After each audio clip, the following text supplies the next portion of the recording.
ब्रह्मांड में जब प्रकाश और अंधकार का संतुलन टूटने लगा तब जन्म हुआ एक ऐसे असुर का जिसकी शक्ति ने देवताओं तक को भयभीत कर दिया। समुद्र की गहराइयों से उत्पन्न जालंधर जन्म से तेजस्वी, जन्म से अपराजेय था। उसकी महत्वाकांक्षा स्वर्ग को चुनौती देती थी और उसकी शक्ति का मूल था वृंदा का अटूट सतीत्व। ये केवल युद्ध की कहानी नहीं है, ये अहंकार, प्रेम, विश्वासघात और ब्रह्मांडीय संतुलन की वो गाथा है जिसने देवों से लेकर असुरों तक सबका भाग्य बदल दिया। नमस्कार दोस्तों, जहां आपको मिलती हैं सनातन धर्म की अमूल्य कथाएं, गहरे रहस्य और प्राचीन ज्ञान। जालंधर का जन्म, समुद्र की गर्भ शक्ति और शिव का वरदान। ब्रह्मांड के आरंभिक युग में जब देव और दानवों के बीच संघर्ष अपनी चरम सीमा पर था, उस समय समुद्र की गहराइयों में एक अनोखी हलचल उठने लगी। वरुण देव, जो अपने शांत और स्थिर स्वभाव के लिए जाने जाते थे, उस दिन विचलित थे क्योंकि समुद्र अकारण ही उथल पुथल से भर गया था। विशाल लहरें उठ रही थीं, मानो आकाश को फाड़ देना चाहती हों। देवगण ये सोचकर भयभीत हो गए कि इस उथल पुथल के पीछे कौन सी ब्रह्मांडीय शक्ति कार्य कर रही है। तभी समुद्र की गहराइयों से एक अद्भुत प्रकाश फूटा, काला, तेजस्वी और अकल्पनीय। ये प्रकाश धीरे धीरे एक आकृति में ढलने लगा। पहले एक शिशु,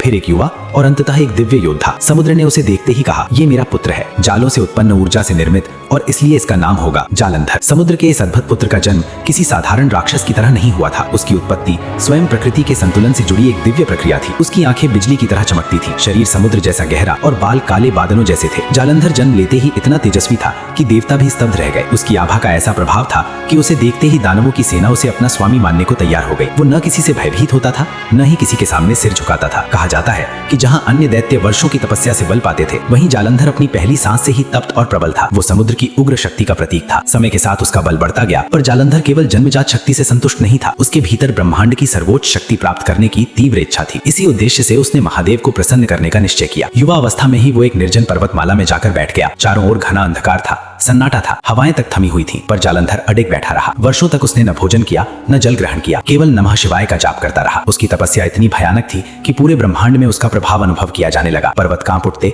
नदियां भय से मार्ग बदल लेती और देवगण चिंता में पड़ गए। देवताओं ने महादेव से प्रार्थना की कि वे जालंधर को वरदान ना दे, पर शिव कभी भी सच्ची तपस्या को व्यर्थ नहीं जाने देते। एक दिन उन्होंने अपनी जटाओं से प्रबल प्रकाश निकालकर जालंधर के समक्ष प्रकट होकर कहा, वत्स, तुम्हारी तपस्या से मैं प्रसन्न हूँ, मांगो क्या चाहते हो। जालंधर ने सिर झुकाकर कहा कि उसे ऐसा बल चाहिए कि देवता भी उसके सामने ना टिक सके। वो संपूर्ण ब्रह्मांड पर शासन करना चाहता है। शिव ने कहा, तथास्तु, जब तक तुम्हारी पत्नी की पवित्रता और निष्ठा अक्षुण्य रहेगी तब तक तुम्हें कोई पराजित नहीं कर पाएगा, न देव, न दानव, न कोई अस्त्र शस्त्र और न ही मैं। इस वचन के साथ ही जालंधर अपराजेय बन गया। उसका बल कई गुना बढ़ गया। देवताओं में भय व्याप्त हो गया क्योंकि महादेव ने स्वयं कहा था कि वे भी उसे नहीं मार सकते। वृंदा का सतीत्व, अपराजय कवच। इसी समय जालंधर के जीवन में एक महत्वपूर्ण मोड़ आया। उसका विवाह अत्यंत पवित्र, सती और तपस्विनी वृंदा से हुआ। वृंदा विष्णु की भक्त थी, सौम्य, शांत और अद्भुत तेजस्विनी। उसकी पवित्रता इतनी व्यापक थी कि उसकी उपस्थिति मात्र से वातावरण शुद्ध हो जाता था। वही वृंदा आगे चलकर तुलसी के नाम से पूजित हुई। वृंदा का सतीत्व जालंधर की ढाल बन गया। अब जालंधर को मारना लगभग असंभव था क्योंकि उसकी शक्ति सीधे वृंदा की निष्ठा से जुड़ी हुई थी। देवताओं को जब ये रहस्य ज्ञात हुआ, वे स्तब्ध रह गए। स्पष्ट हो गया कि जब तक वृंदा का सतीत्व अटूट है, जालंधर को जीतना असंभव है। स्वर्ग पर आक्रमण और देवताओं का पतन। जालंधर की शक्तियां बढ़ती गई। उसका साम्राज्य समुद्र से लेकर पृथ्वी और स्वर्ग तक फैलने लगा। दैत्यों ने उसे देवताओं का विकल्प मान लिया, पर इसी के साथ उसके भीतर अहंकार भी जन्म लेने लगा। उसने स्वर्ग को चुनौती दी। जब जालंधर अपनी सेनाओं के साथ स्वर्ग की ओर बढ़ा, उसका रूप प्रलय जैसा था। इंद्र का वज्र प्रहार भी उसे छू ना सका। जालंधर ने प्रत्याक्रमण में इंद्र को परास्त कर दिया, पर उसे मारा नहीं, केवल उपमानित कर स्वर्ग की गद्दी छोड़ने का आदेश दिया। स्वर्ग पर दैत्यों का अधिकार हो गया। देवताओं का मनोबल टूट गया। लक्ष्मी और पार्वती का अपमान। स्वर्ग की विजय के बाद जालंधर का अहंकार और बढ़ा। उसने लक्ष्मी और पार्वती से संदेश भेजकर अपमान किया। लक्ष्मी ने उत्तर नहीं दिया। पार्वती ने चेतावनी दी, मैं आदि शक्ति हूँ, तुम्हारा अहंकार ही तुम्हारे अंत का कारण बनेगा। पर जालंधर चेतावनी न समझ सका। विष्णु की लीला और धर्म की कठिन सीमा। देवताओं ने समझ लिया कि जालंधर को युद्ध से नहीं, बल्कि उसकी शक्ति के मूल, उसके सतीत्व को तोड़कर ही रोका जा सकता है। ये निर्णय कठिन था।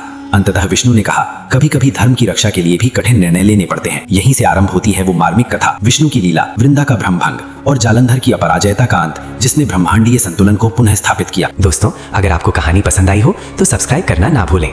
जी हाँ, मुझे पता है आप सब्सक्राइब करेंगे।